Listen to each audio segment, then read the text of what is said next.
Okay.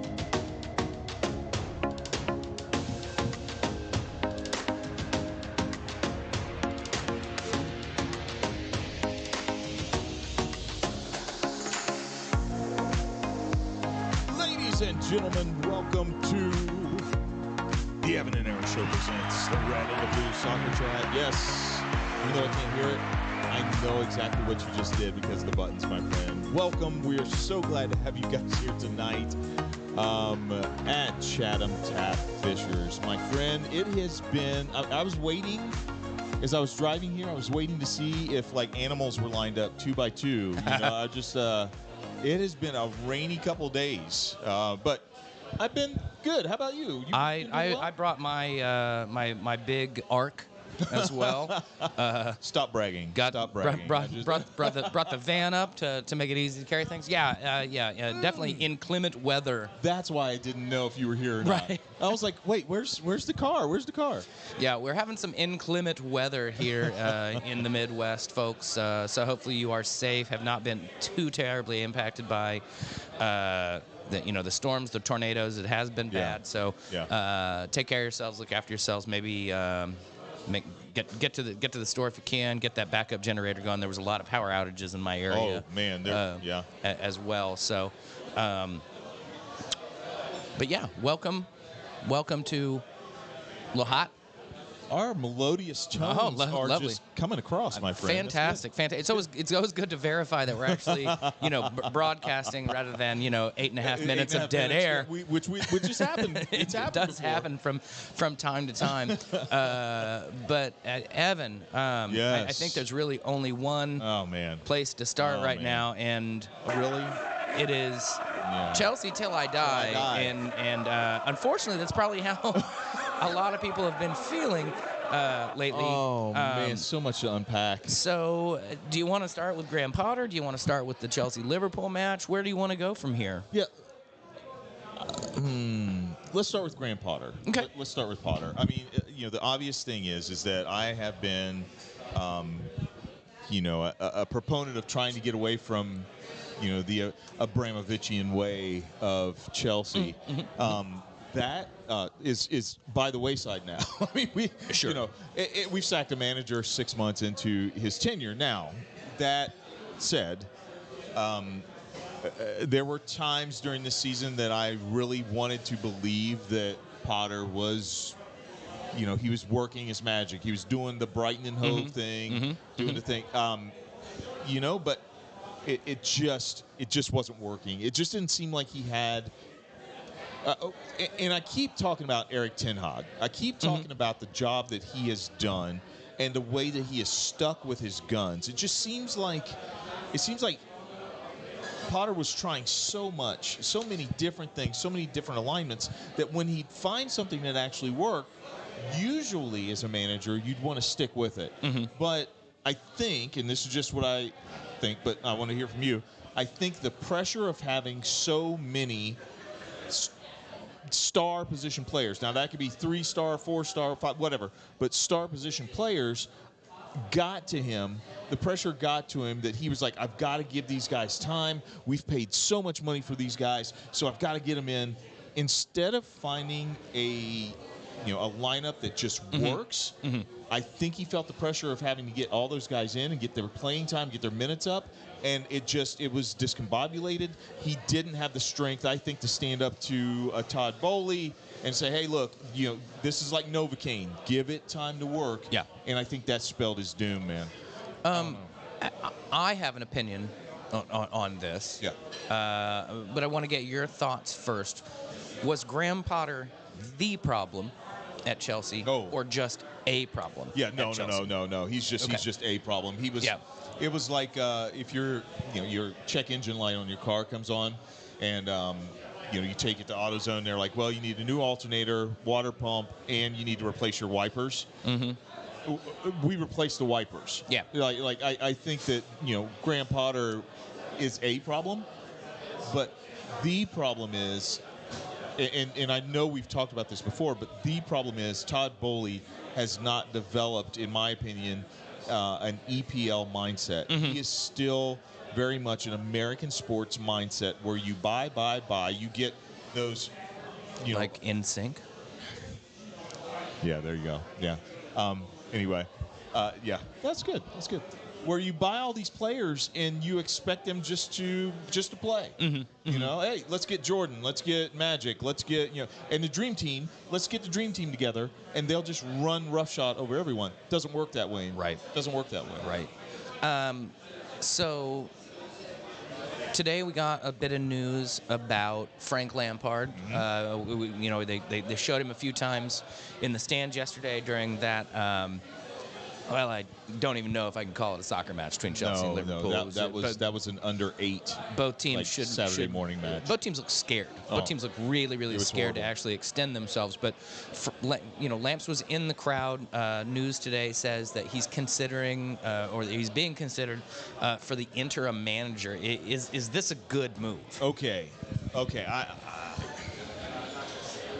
If anybody knows me, you know me as far as like my thoughts about Frank.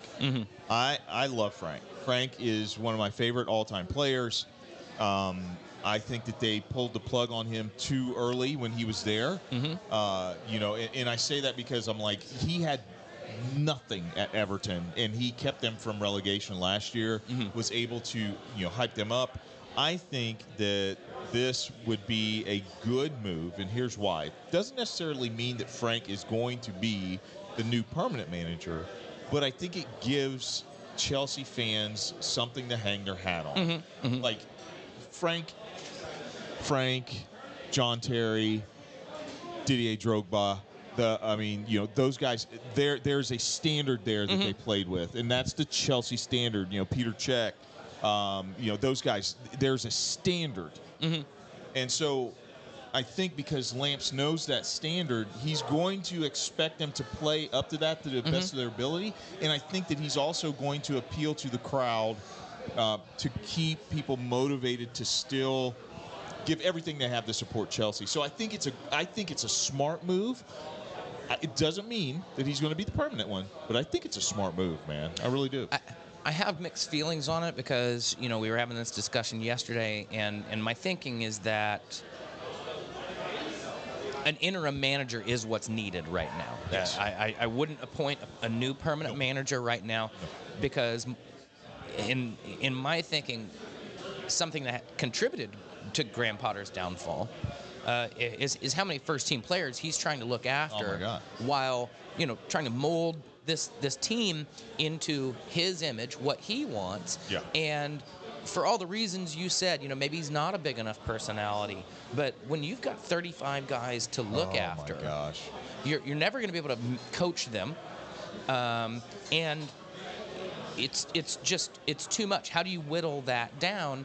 And I think Lampard will probably give a bump, right? Yes.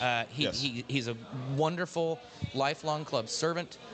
He knows exactly what's needed, what's desired here, and I would imagine he's probably having some good conversations with Todd Bowley. My concern is Frank Lampard wants to be a top-level manager. That's very clear. And he, you know, in another world, in a sliding doors world, he's never fired from Chelsea. And maybe Chelsea's not in the position they're in right now. Now, no one could have foreseen, you know, Russia invading Ukraine and Abramovich having to leave and all that. That was always going to be, you know, this unknown, you know, this intangible. But is Frank going to get a shot at it? You know, if he kind of rights the ship, gets you to maybe 7th or 8th place, maybe get you a Europa spot, something like that, it's doable. Is it?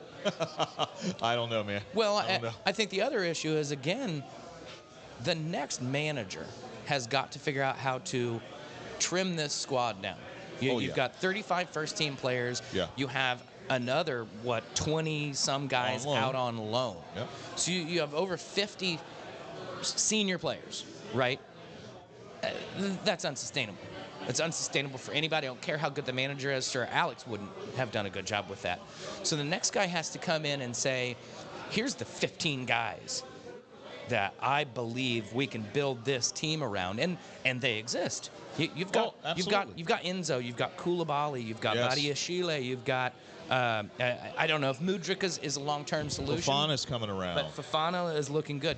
There are players, but there's some guys that are collecting dust. Sure.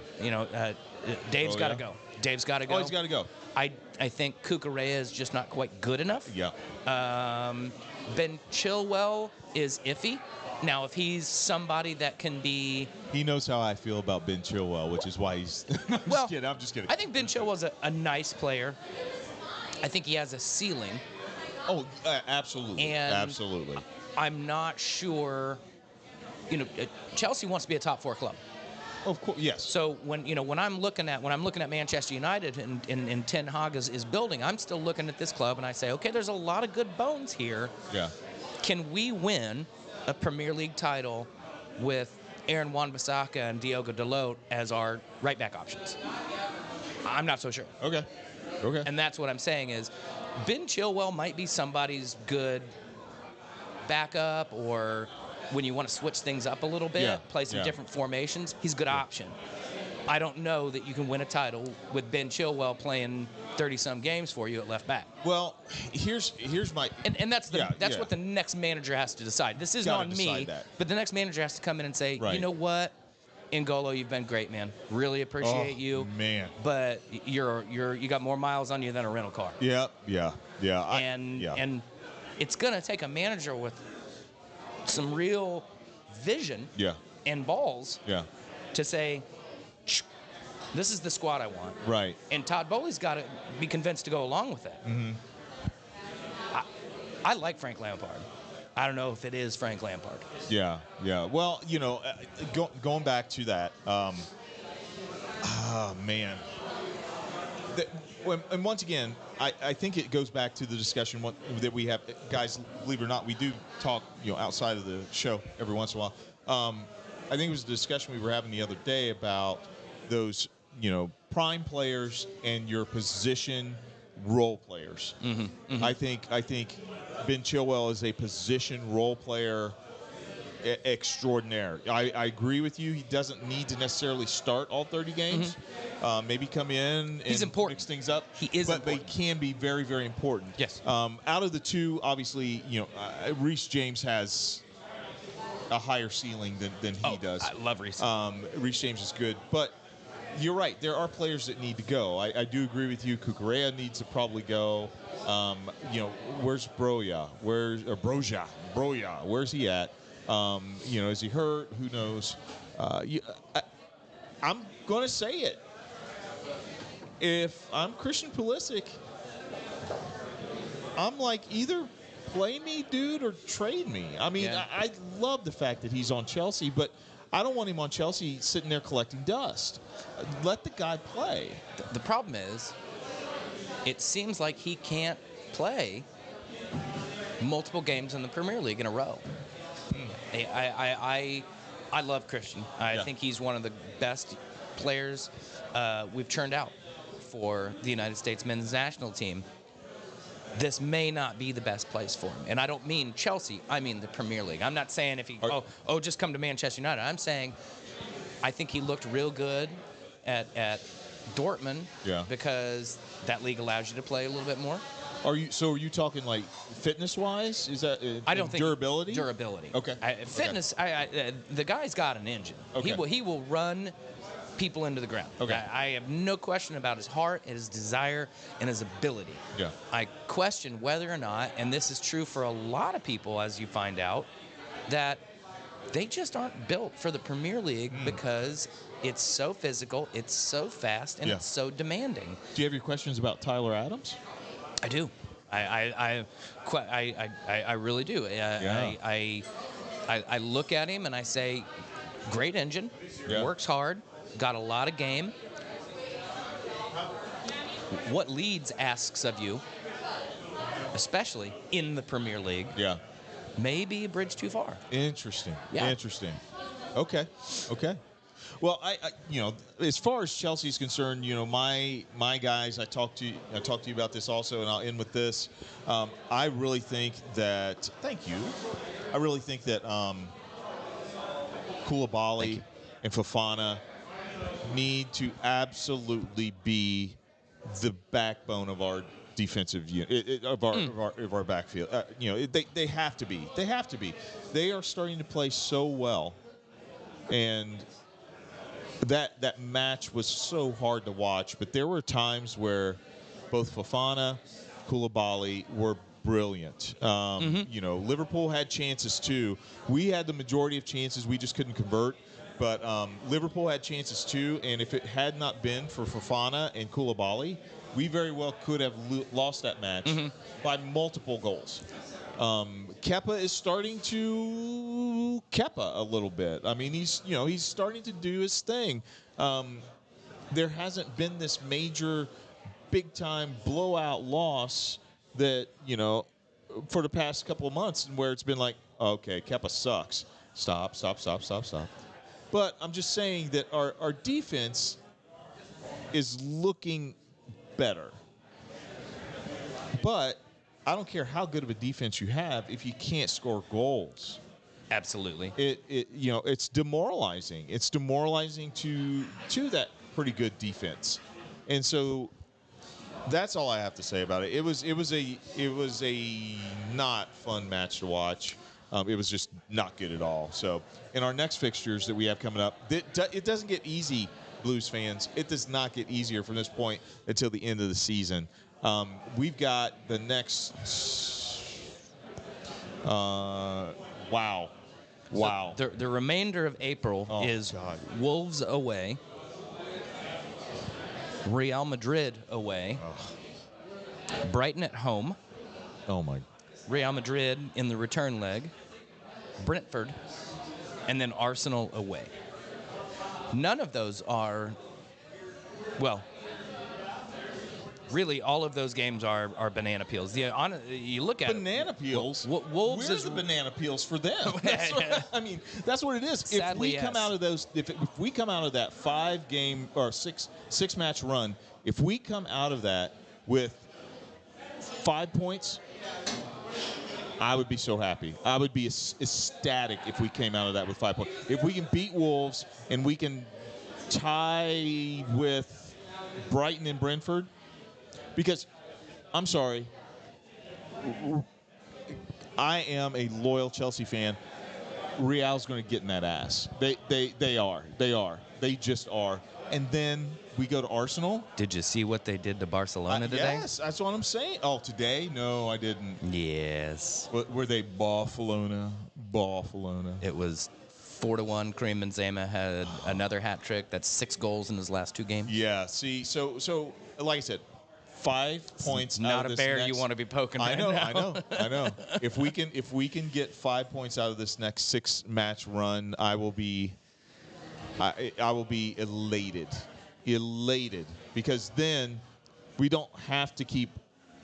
And I'm not saying that I'm looking at the relegation zone.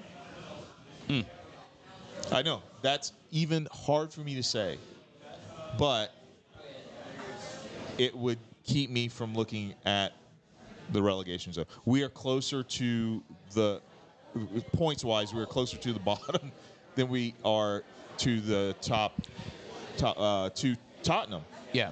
I mean, on the upside, you're in no danger really of being relegated. No. That's not going to happen. Yes, I know. And I don't even think you would find yourselves in a fight. What could happen though is, you finish outside the top 10. Suddenly, any new recruitment becomes very, very difficult. It's going to be difficult without Champions League football and all that anyway. Yeah. I mean, honestly, there's 2 ways to go here.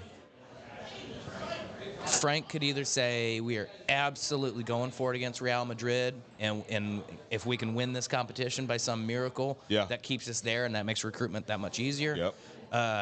Or he puts out a really, really weak squad and says, let's get out of this competition as soon as possible.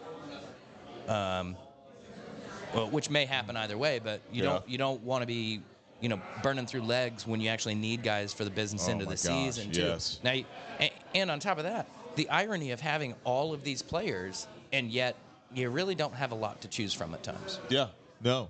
So No, because you don't know. You just don't know because once again, like I said, Potter has had to cobble together things every week, and it's like never ever stuck with stuff. So, but anyway, ladies and gentlemen, that's our lukewarm take on on Chelsea.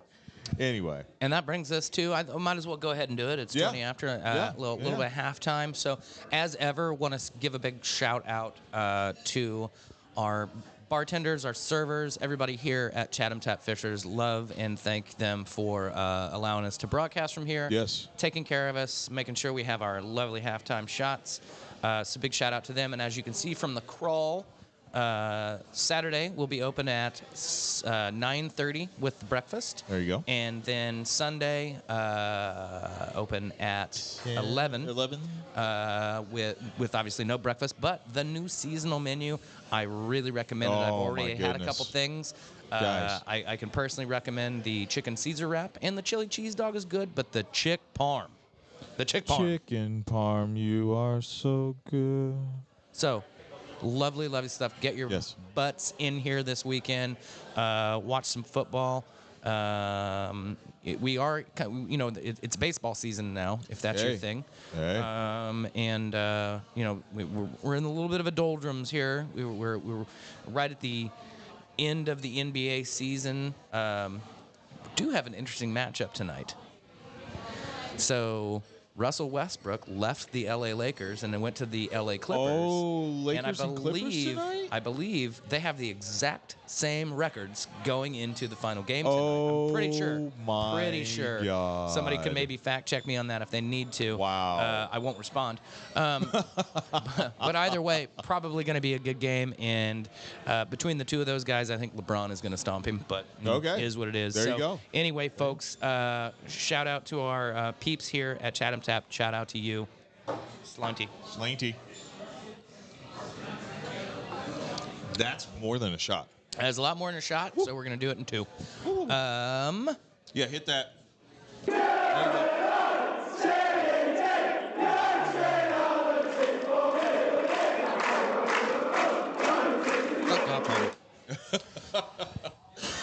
Pardon me.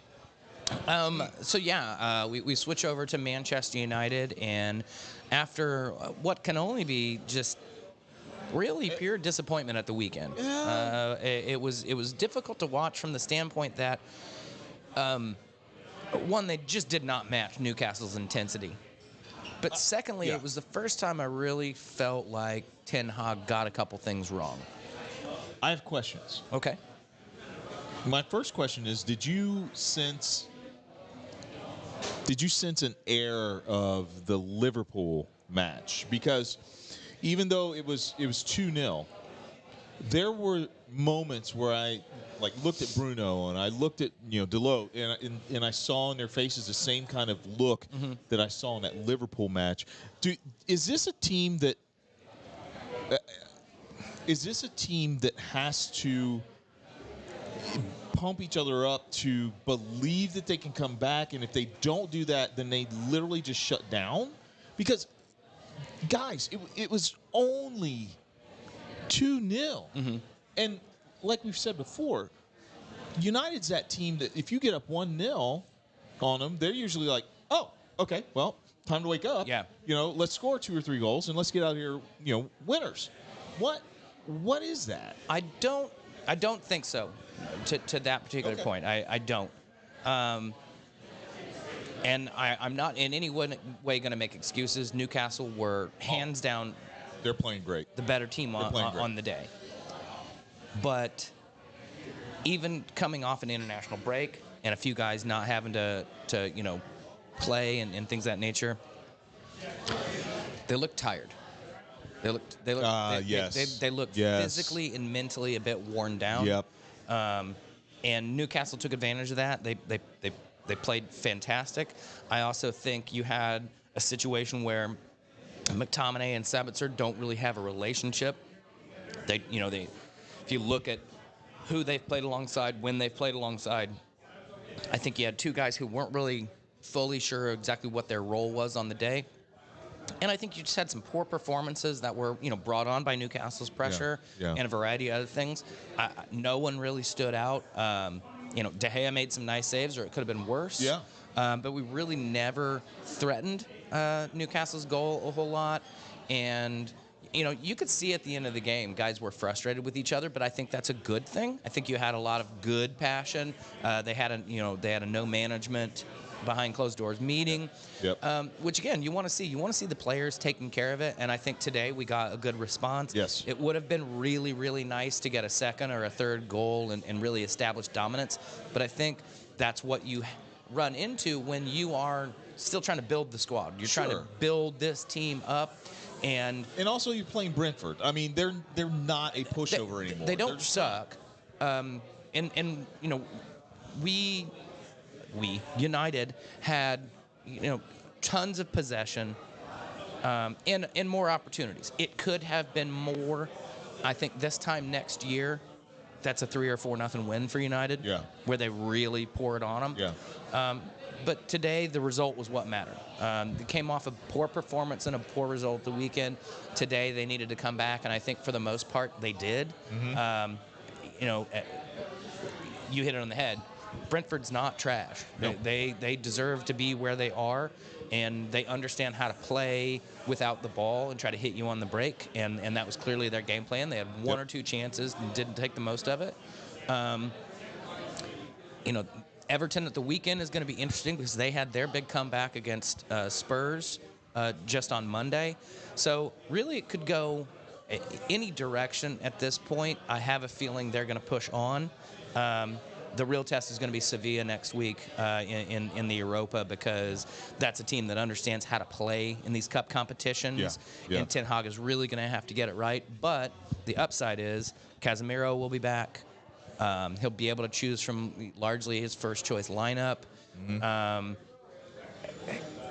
Fred came on today and did not look good after everybody said, why didn't Fred play at the weekend? And I think, well, sometimes that's why. Yeah.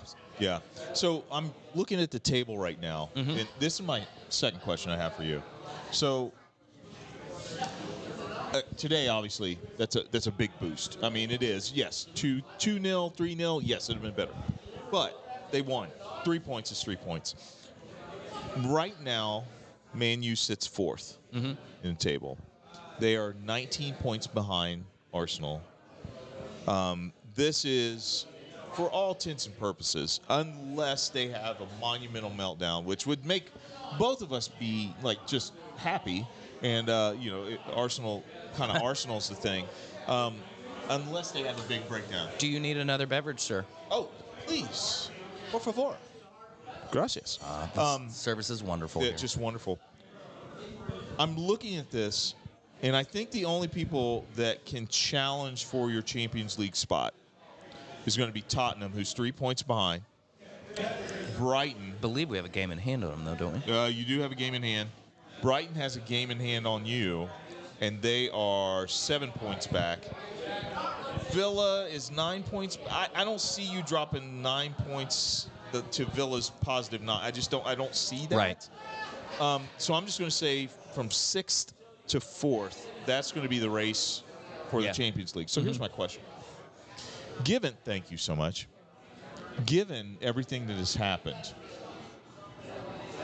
does Ten Hag go kind of conservative in, the other cups and save, like you said, save the legs for making the 4th position at least? No. Or do you just go for as many cups as you can and risk those guys? Once again, it's a concern. It's a concern. It's not their fitness, it's their durability. Yeah. How tired are they getting? Do they need rest? Do you rest them for those cup games so that they can play and continue moving up the table? Or do you risk it, go for it, and just do the thing? I don't see anything about Ten Hag and the way he's gotten us to this point in the season that says I'm going to lift my foot off the pedal. He's going to whip the horse's eyes, and we're going to push on and see how many. I mean, look, it's not going to happen. We're not going to get 4 trophies. but we're in the running for 4 trophies. Yeah. So, the FA Cup and the Europa are both doable. In fact, I think we're favorites in both competitions. Yeah, absolutely. And yeah, getting, I think 3rd place is realistic. Oh, absolutely. I think we can figure that out. I don't think we're Newcastle catching City or Arsenal. You're tied. You're tied. We're not catching City or Arsenal. Yeah. Unless, again, they have monumental breakdowns, and nothing about either of those squads says that's going to happen. They might drop some points. Yeah. But, I mean, what are we, 12 behind? City, you're 11 behind City, and I don't know, does he have a time frame getting back in? I've not heard anything at all. They've been very quiet about that. So Arsenal has extended their lead over them, so I think Arsenal is... Once again, I'm hoping that they Arsenal this, but I don't see it happening. The level they would have to Arsenal to would be epic. Which, by the way, Nick McDonald, you're welcome. Anyway, I mean, it would be Kevin Keegan with Newcastle levels of tanking at the end of a season and falling off, and I just don't see it happening. Yeah. I mean, you're right. We're going to have to use some guys that don't get as much time right now. Yeah. But look, Palistri's just champing at the bit to come on. We can platoon a few different guys. Martial is perhaps coming back at a good time in the season if he can make some contributions. He's obviously a real, goal-scoring striker versus Weghorst, who does a lot of dirty work that Martial wants no part of. So it just kind of depends on who you're playing and how you deploy him. Yeah. Rashi scored again today, putting himself in a really good spot, and Sabitzer, picked him out with a little header, and still a lot of work to be done on the finish. I mean, there's a lot of positives right now, but I wouldn't go tinkering with things. Yeah. I think Ten Hag don't pull Potter. Don't pull Potter. I think Ten Hag has figured out his 12 to 14 guys that he likes using, and that's what we're going to see. Yeah. Barring injuries. We're going to see that for the rest of the year. Maybe Eriksen comes back in the next couple of games. Man. And, I mean, it would be a lot to expect him to just pick right up where he left off. But what he was able to do to release Bruno. Yes. I'm glad you said Casemiro, Eriksen, and Bruno is frightening to the rest of the league when they're on. Yeah. So, yeah, absolutely. Well, man, I think that was amazing. That was amazing. So now we go across the pond. USA. So there were 2 games during the international break. We played in the CONCACAF Nations League. Yes. I was surprised at the squad that was called in. I was way off with who I thought it was going to be. It was largely European-based players instead. 7-1 away to Grenada. U.S. hasn't beaten Grenada that bad since about 1982. But we didn't really learn a whole lot from it. No. Okay, I mean, we really should be thrashing teams like that. And then we turn around and play El Salvador, who were up for it. They got up for that match, man. And I tell you, it was from a spectator's point of view, it was a testy and touchy match. Yeah. I mean, yes, the goal we had, yay, wonderful. But there were times, man, I'm telling you, we had stuff that we could have continued to just pour on. We could have just, and guys were missing. It was not convincing at all. It was not convincing at all. And here's the thing. It doesn't have to necessarily be convincing because it just doesn't. I mean, automatic qualifiers, we're fine. It's okay. But this is for machismo, like pride. I mean, this is the type of stuff where you go in and you beat an El Salvador, even though they're up for it, you beat them 3-0, and especially the players that we have. But I think as the, in much larger scale, I think as the Liverpool match for Man U was an anomaly, I think that we could have played a lot better than we did with El Salvador, and I think we will. I think we will. I think that this was an anomaly. I don't think that this is I don't think this is a glimpse into, oh my God, here we go again. We're going to tank. We're just not going to be good. No, I think this was an anomaly. I think we'll be okay. So let's just take a win and be happy about it and move on. You don't agree?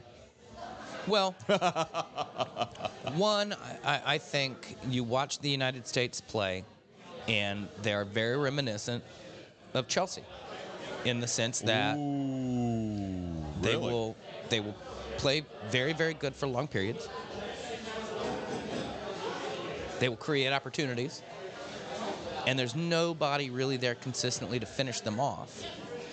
And even when they do score, they're prone to some lapses right after that. I mean, you watch that Grenada match, and I don't know if it's the second or third goal, but Weston McKennie scored a nice goal. Yeah. And he goes full Harry Potter. Picked it out of the air. And that's fantastic. And then he just disappeared for the next 30 seconds, and we gave up the goal. And it really came through his channel where he should have been. Yeah, you're right. So we had switched off for a little bit, and we play Mexico next. If you do the exact same thing in that match, we're going to lose. So Thursday, June 15th at 10 p.m., I know exactly where I'm going to be. Yeah. It's going to be a late night, brother. It's going to be a real, real late night. But that's going to be a hell of a match. It should be. Shout out, by the way, I'm sorry. Shout out to the Lady Knights. I met an incredible young lady. Her name was Nikki today on our soccer team. Shout out. Nikki, hey, great to meet you today. And we were talking. She's from Mexico. And she was like, Professor Casey, here's the deal. That match is going to be one of the best matches that CONCACAF probably has seen in a long while, is that USA-Mexico match, and it usually is. And so I know where we're going to probably be. Yeah, absolutely. We have concerns. Tyler Adams is going to be out for the next several months. Well, he's out for the remainder of the club season. Will he be back in time for a mid-June fixture? I don't know. I believe it's a hamstring tear, and he's having surgery on it. I could be wrong about that. Fact check me, and I still won't respond. I got you. But I'm pretty sure that is the case. And that's the kind of thing that'll take some time to recover from. I'd be more concerned, except I think Yunus Musa could come in and be just fine, playing, operating in largely the same role. I've said for a while, Tyler, Weston, Yunus, and Christian Pulisic are the real key players on this team right now. Excuse me. So Tyler's a loss, but I think hamstring surgery. Yep. Yeah, I think we can manage without him. It would obviously be better to have him, but Yunus is just fine. And you know what? Maybe Tyler Adams will be back. Shall we talk about that headline, my friend? I'm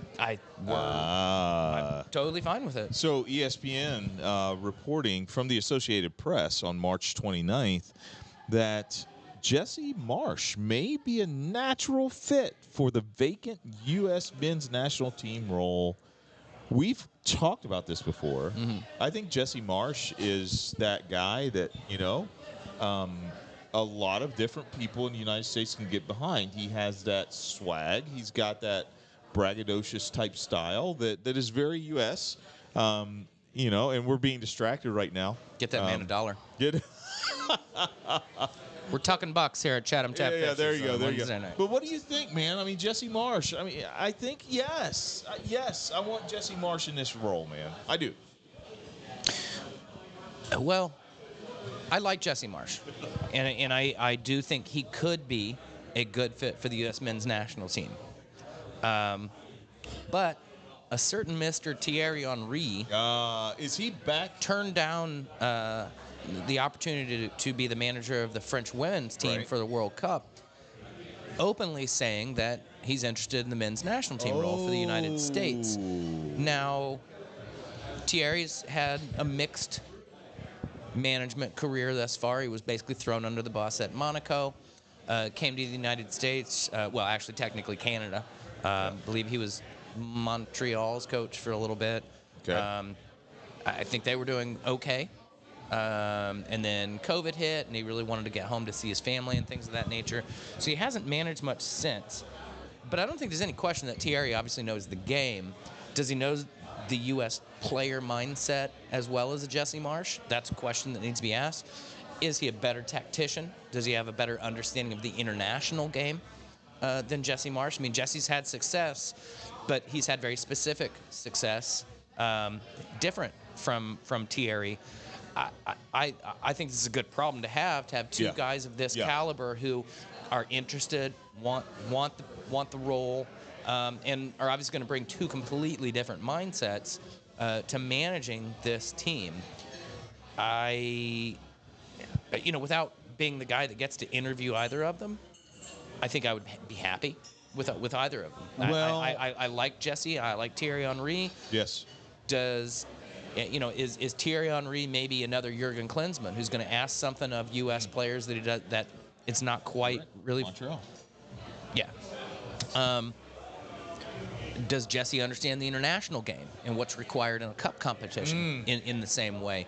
Man. These are things that I'd love to be a fly on the wall to hear these questions get posed. Yeah. Assuming they do, because who knows what U.S. soccer is doing behind the scenes right now. Yeah. There's no discussion about it, and if you listen to at least Christian Pulisic, he'd be fine with Greg Berhalter remaining in the role. Right. And there's right. something to be said for that cohesion. I know a lot of people have their issues with Greg Berhalter, and I have criticisms. Sure. But when the players themselves They're like, hey, we want to play for are this like, guy. we like playing for this guy. We were building something. We had a good core unit together, and all the Reyna stuff aside, and I don't think Greg Berhalter is going to hold a grudge against Gio Reyna. I don't. I would. No, the beef was between him and Claudio and the wife and all that stuff. No, I'm sorry, you said Gio. No, not Gio. No. I don't think Berhalter Gio has any ill feelings. And I took this a step further without knowing a lot of the behind-the-scenes stuff. But if I were the manager of the U.S. men's national team, and I've got a player like Gio Reyna who, let's face it, was not really a part of qualifying because of how many injuries he had, and only recently had been getting, before the World Cup, had been getting good, consistent playing time and demonstrating what he can do. Looked good at Dortmund. I'd have probably pulled him aside and said a very similar thing. You have a role to play, but you are probably not starting because I've built a team here. Yes. And yes. Should he have been used more? Probably. Maybe. Probably. I have no issue conceding that notion. But to say that Gio Reyna should have been coming in and just naturally starting all this stuff, no, he hadn't been there, folks. Right. And he is a good player. He's maybe the most talented attacking player we have. But again, I want to see Christian Pulisic play more for Chelsea. But the Chelsea manager has to be like, dude, you got to be healthy if you want to be on the field. Right. So I think you've got very similar issues with that. I don't think Berhalter's going to hold any kind of grudge. The players have already addressed this themselves. So I think moving forward, it would be fine. I think Thierry or Jesse's probably a better manager than Berhalter. But you see three people in this. You still see Berhalter kind of being They've not ruled him out. Okay. U.S. Soccer has not ruled him out. Yeah. And the interview that Pulisic gave, and I think we're hearing from other guys trickling in, is that Berhalter built a team. That these guys understand what it is that they're supposed to be doing. And let's face it, ran into a very good Netherlands team. Otherwise, perhaps would have continued to progress at the World Cup. The goal right now is to build on that and take advantage of the opportunity that we've got home field advantage for the next World Cup and can maybe go further than any U.S. team ever has before. I love it. Excellent. With that, ladies and gentlemen, we are moving to actually a pseudo news segment that we've added to the show. Some of you may have watched the Evan and Aaron show during COVID and things like that, and we just really miss it.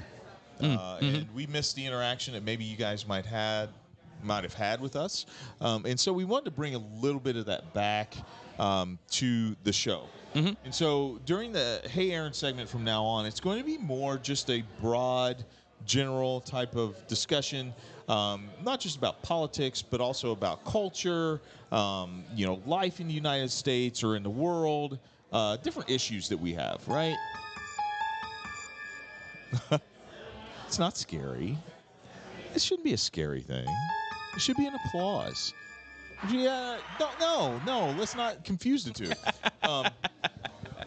So here's Fun with buttons. Yeah, gang. here it Fun is. with buttons. Here it is. So here's the new format for the Hey Aaron segment. I've got a couple questions for you. Number Yes. one, I think it's huge. It's one of the biggest news pieces out there, at least for last week.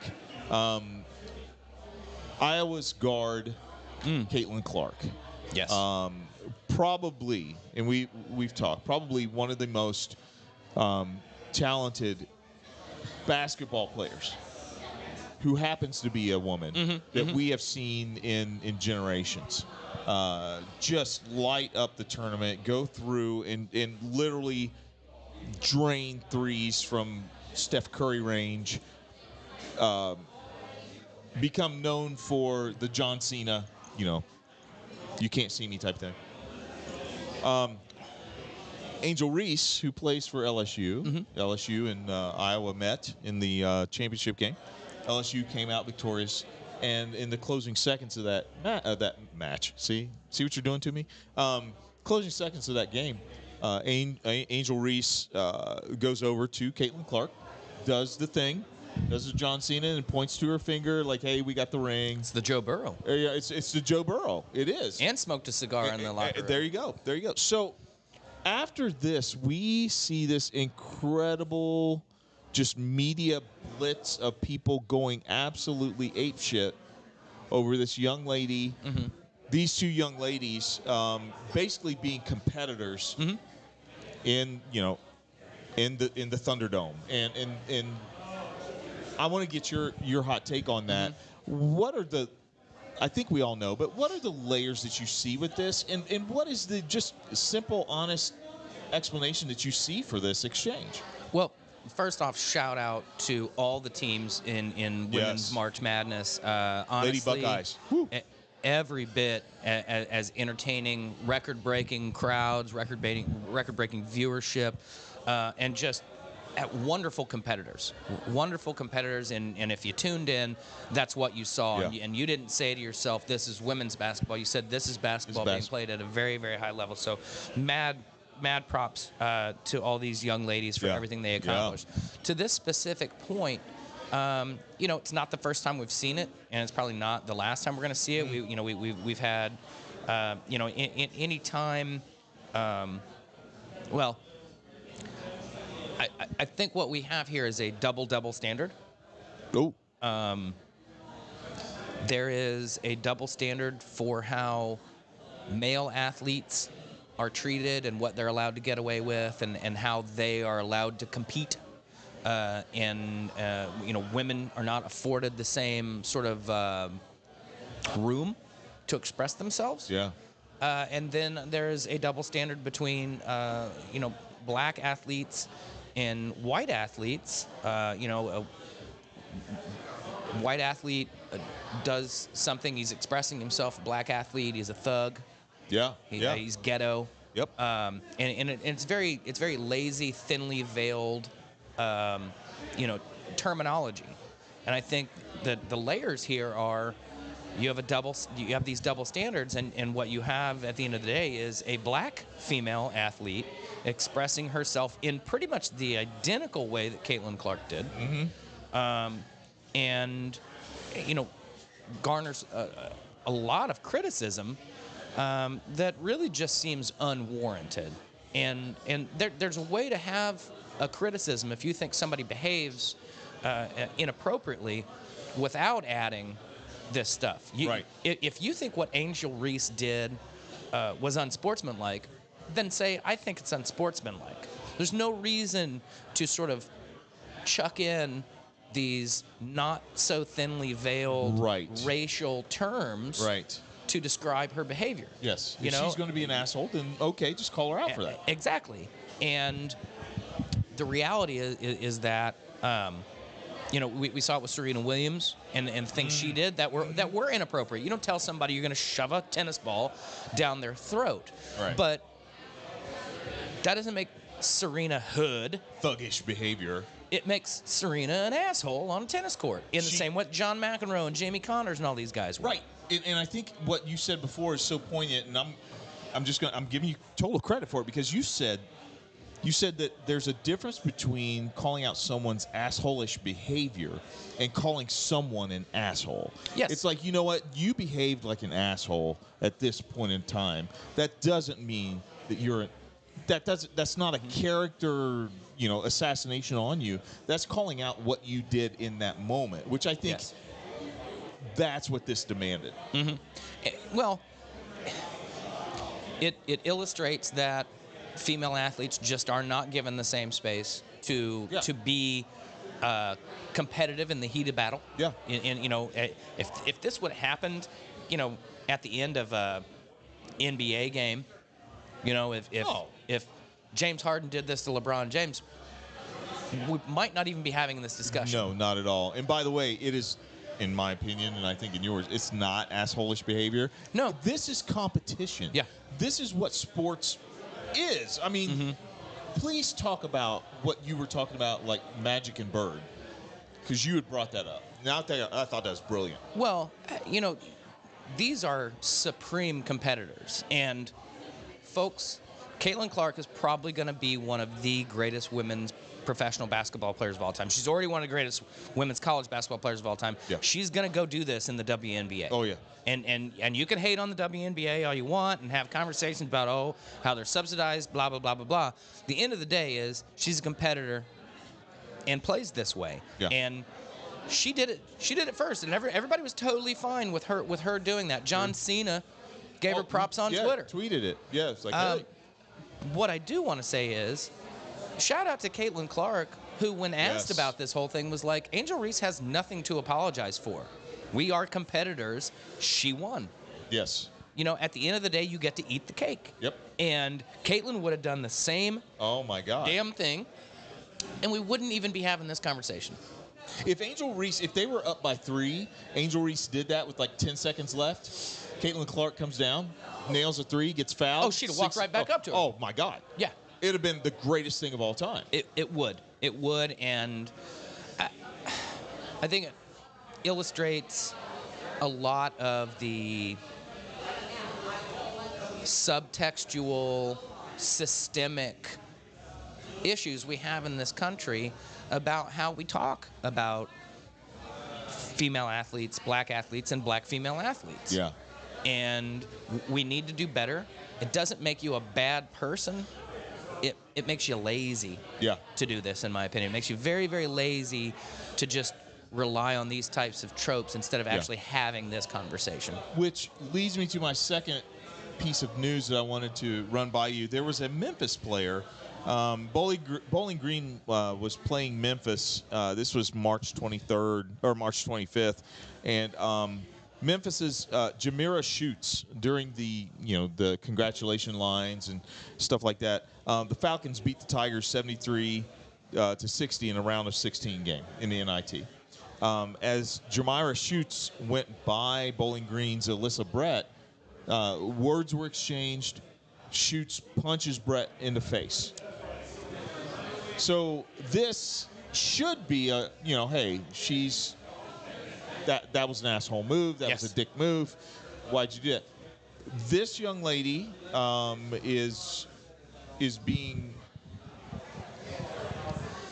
Here are the things that are being said about her. That her behavior was thuggish. That she was hood. Mm-hmm. That she acted in a, just like she is in a ghetto type way. Thug, hood, ghetto. Those are all trigger words. Mm-hmm. Why can't she just, Aaron? Why can't she just be an asshole? Why can't we just categorize her as? Because contrary to what Angel Reese did, that's an asshole move. Yeah. That deserves to be punished right there. Mm-hmm. But why can't it just stop at that? What the heck is going on, man? Well, I wish it could just stop at that, and it should. It should be pointed out. Player A acted like an asshole to player B, and that's really the end of it. I don't think people consciously set out to this. Some may, if Tucker Carlson were a sports journalist, he'd probably go to Thank God he great isn't. lengths to do this. But again, I think it's learned behavior. It's easy to do. I love that. And it's just man. Easy. it's just lazy. It's just too easy to write. Oh, she behaved this way. And you know what? I think back to the early '80s when fights in the NBA were.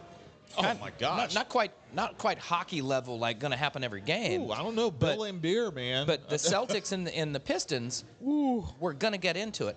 I don't recall anybody going, man, Larry Bird's such a punk-ass hick, and all he knows how to do is fight. Oh. Bill Laimbeer's white trash because he wants to throw a punch in the game. Right. No, these are spirited competitors, and look how much they care about winning the game. Yeah. And then the exact same thing happens, and Kermit Washington basically ends Rudy Tomjanovich's career. And I'm sure he was described as a thug. And sucker punching. Yeah. And given the time period, probably worse.